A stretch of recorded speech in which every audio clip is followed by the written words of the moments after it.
Let's bring in Florida Congressman Byron Donalds. He serves on the House Oversight Committee. Sir, let's keep your Oversight Committee hat on for a second, then we'll get to the politics of this. I want to ask you, in your estimation, you've crunched the numbers at the committee, is this going to worsen the burden of inflation on most Americans? Well, it is going to worsen inflation, but let's be very clear. Congress has not looked at this proposal. Nancy Pelosi's not opened up any hearing on this. So that's the issue we have right now.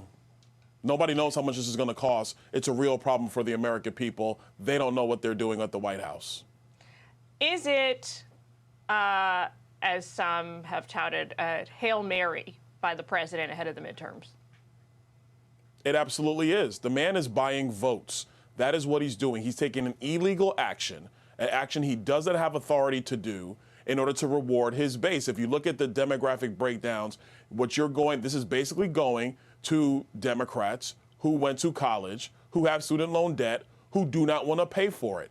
I had student loan debt. I paid mine off. There are a lot of people who are making their payments right now responsibly because they are the ones that took out their debt. It is only the radical left that's been pushing this for about 10 years, and he's simply paying them back. Who does have legal authority to launch a bailout of this magnitude in this country? Does anybody? Does Congress have the legal authority to do that? Look, I personally think it's amoral and immoral for Congress to even contemplate something like this. But if Congress wanted to appropriate dollars to essentially pay off these debts, Congress has that authority. The president does not have this authority at all. This is a complete violation of separation of powers, which is why I do think there are going to be legal challenges. And I think this decision by Joe Biden is going to be found unconstitutional. But I also believe that what he's doing is playing catch me if you can with the court system, because the White House knows they can't do this. They use some innocuous law for veterans, who were wounded and disabled. They're using that and COVID-19, which we all know is over, to open up this issue.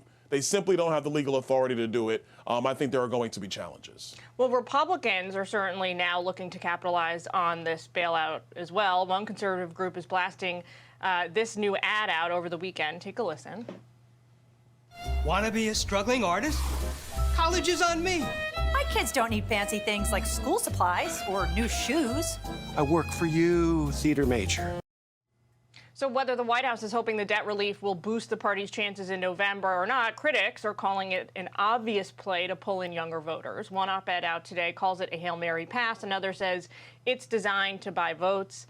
Some vulnerable Democrats are not thrilled with the move either. Ohio Congressman and Senate candidate Tim Ryan says the plan, quote, sends the wrong message to Americans who didn't go to college. New Hampshire Congressman Chris Papa says, quote, it's no way to make policy. And Senator Catherine Cortez Masto of Nevada said it doesn't address the root problems that make college unaffordable.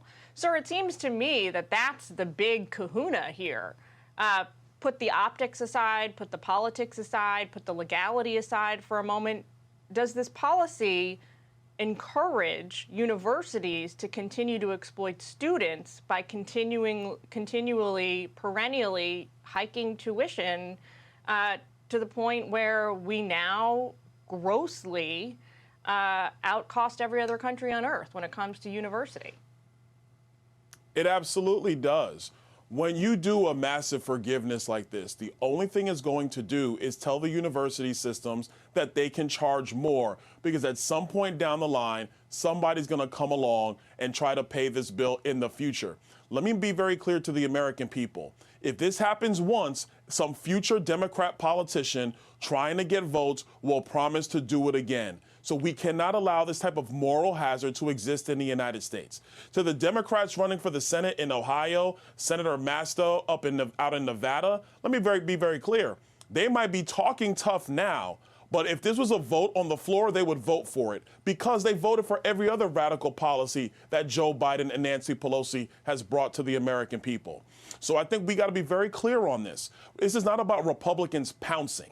This is about Republicans wanting to have a sound rule of law and have a sound economic system in the United States where everybody can share equally, play equally, and actually live by the rules. That's what we're really fighting for. That's what this conversation is about. This is way more than politics. This is about the way our economic system works. And our economic system has to be just. People have to repay their debts. Capital has to move freely. So the American dream is possible for everybody who works hard, who cuts their teeth, who does the right thing. What the Democrats are doing right now is the absolute wrong policy. It will make matters worse, not better. And last point I'll make, for the people getting their debts forgiven, they need to look their children in the eye, because their children are the ones that are going to have to be paying for this, because it's going on the national debt, and nobody in Washington has a plan to actually pay that off right now. Congressman Donalds, we got to leave it there. Thanks so much for your time this morning. Anytime. Hey, it's Will Kane. Click here to subscribe to the Fox News channel on YouTube. It's the best way to get our latest interviews and highlights. And click to subscribe to the Will Kane podcast for full episodes right now.